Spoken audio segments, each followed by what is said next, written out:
Hello, Black Eagles. Welcome back to the Black Eagles podcast. I tried hard and found an expert to talk to us about Jota Silva today. Paul Taylor from The Athletic. He covers Nottingham Forest for The Athletic. And he was so kind as to join us right after a long drive back from Swansea. Paul, thank you very much for joining us on the Black Eagles podcast. No problem at all. So, Paul, you obviously only played for Nottingham for a season, so you might not have seen all the best of Jota Silva, but of course you did get a decent enough sample size, and at arguably one of the highest levels in professional football, of course, other than the Champions League and maybe the World Cup or something. The Premier League is one of the absolute highest levels of play. So what lasting impression did Jota Silva leave on you? For example, some people are saying he kind of flopped at Nottingham. Would you describe him as a flop for Nottingham? No, not really. He was a player who perhaps was unfortunate in terms of the other players who were around him. Forest signed Anthony Elanga from Manchester United, and he was outstanding, and obviously was sold to Newcastle for a lot of money this summer.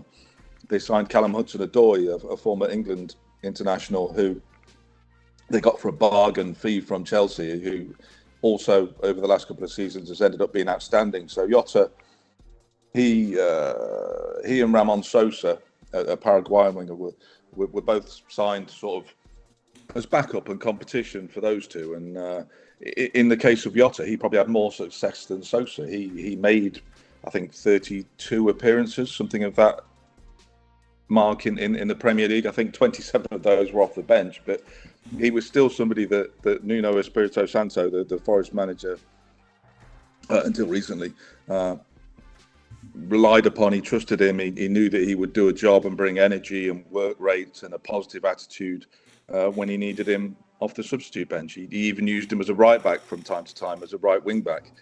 He knew that his energy and versatility would be a useful asset if required.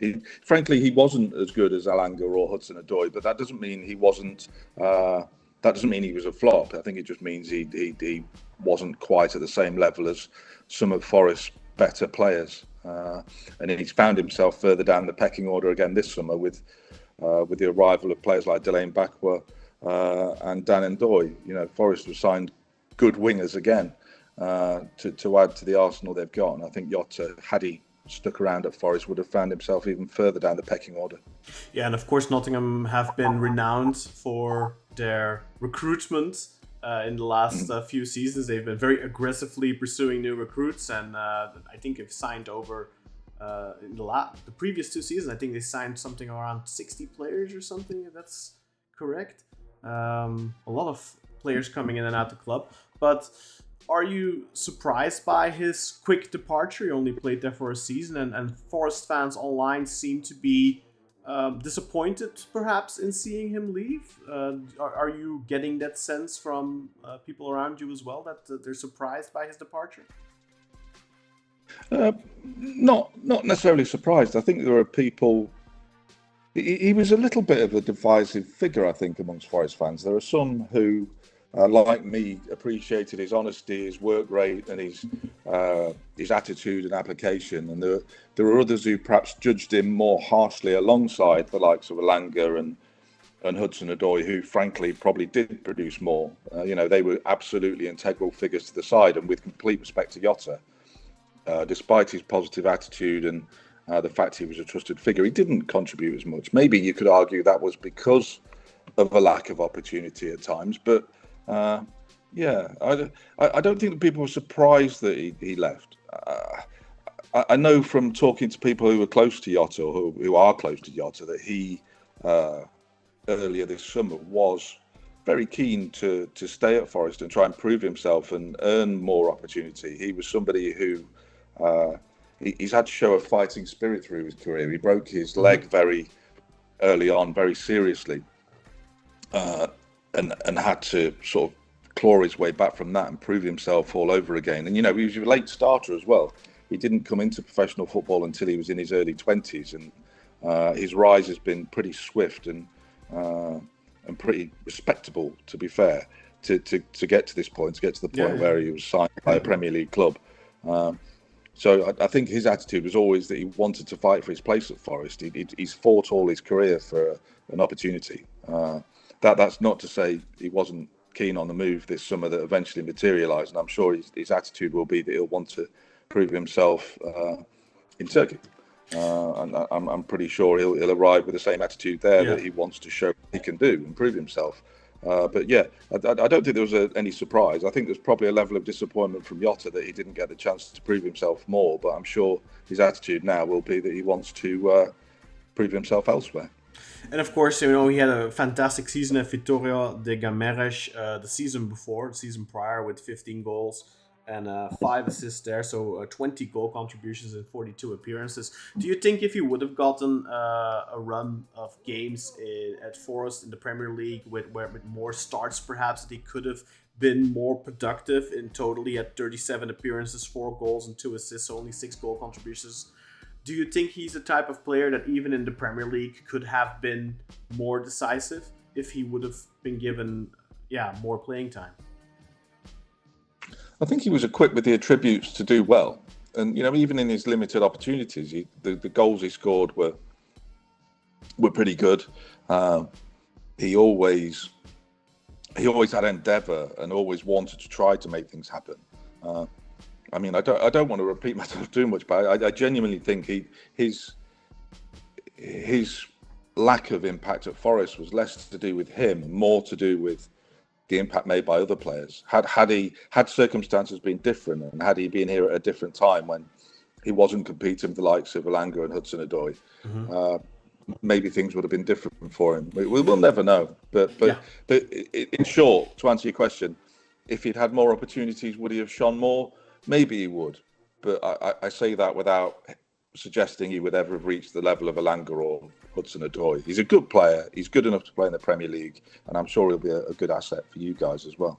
So, how would you describe him stylistically as a footballer? What do you think are his key strengths? What make him stand out of the crowd? And what do you think are maybe perhaps his weaknesses to his game? Do you know what his nickname here was the Portuguese Grealish, because he looks like Jack Grealish with his hair and his big calves and the habit of wearing his socks quite low. But as a player, he's stylistically a little bit different to Grealish. He does like to run with the ball. He likes to take players on, but he's got some surprising assets for a player who's not very tall. He's quite good in the air. I think he surprises a few defenders by the way that he can, get up in the air and win headers against players that are taller than him. He's got. I think his attitude and his drive and determination are his biggest assets. Probably he did tend to give away a lot of free kicks, but that was only because of that kind of tenacity and endeavour and determination that he had to win the ball back or to try and make something happen. He was 100% commitment. He was 100% drive. He was a player that wanted to do well for the team. I always felt like he had the confidence and positivity to try and make things happen. It didn't always work out for him, but you could never accuse him of at least not having the bravery to try and make things happen and to try and do positive things for the team. So I think that's his biggest asset is his attitude and outlook, and just that tigerish effort and endeavour he's got. And would you describe him more as a goal threat or a creative threat?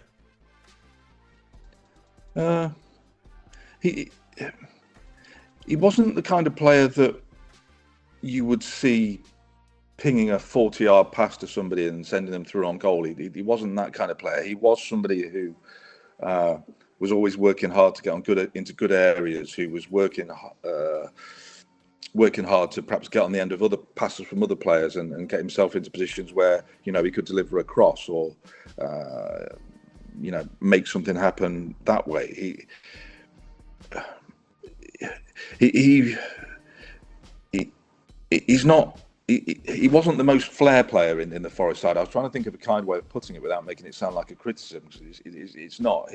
His attributes were more battling and more spirit-led. He was a good player to have around, because I think he set the tone for other players in the Forest team as well. Like Forest have a midfielder who's the club captain called Ryan Yates, who I think he'd probably admit himself is not the most technically gifted player in the dressing room. But what he does do is he sets the bar for professionalism, for work rate, for attitude, for determination, for doing all the right things for the team. And I think that is what you'll see from Jota as well, as somebody who will set the bar in terms of all those attributes that you want to see from a proper team player. Mm-hmm. It sounds like a player who likes to get dug in and digs himself into the trenches and will go first and forward in battle. Definitely something that I think can fit the Turkish football culture, and hopefully that'll help him do well in Turkish football. I have a description here from a friend of mine in Portugal who is a Porto supporter, and he said Jota is a good player, would be a valuable sub for any of the big three in Portugal, can play either as a winger or a second striker, not the most skillful player, but an absolute workhorse, will pursue every ball relentlessly, very capable finisher, and picks his spots well. You think that's a good description of Jota? Yes. He's put it rather more succinctly than I managed to. That does describe him very well. And he did actually. He was very close to a move to Sporting back home in his native Portugal. Only, recent on deadline day. Yeah. The deal was all done. It was agreed between the two clubs, and Sporting just didn't quite manage to submit the paperwork by a matter of minutes, or even a minute. I was told by one source that he missed out on a move to Sporting by a minute. So maybe their loss will be your gain. Mm-hmm. And have you heard anything about the conditions for the transfer? Because Beşiktaş are loaning him initially with an option to buy for 17 million. And I believe they're paying a €2.5 million fee for that. Do you know whether or not there's any sort of obligatory trigger included in that deal?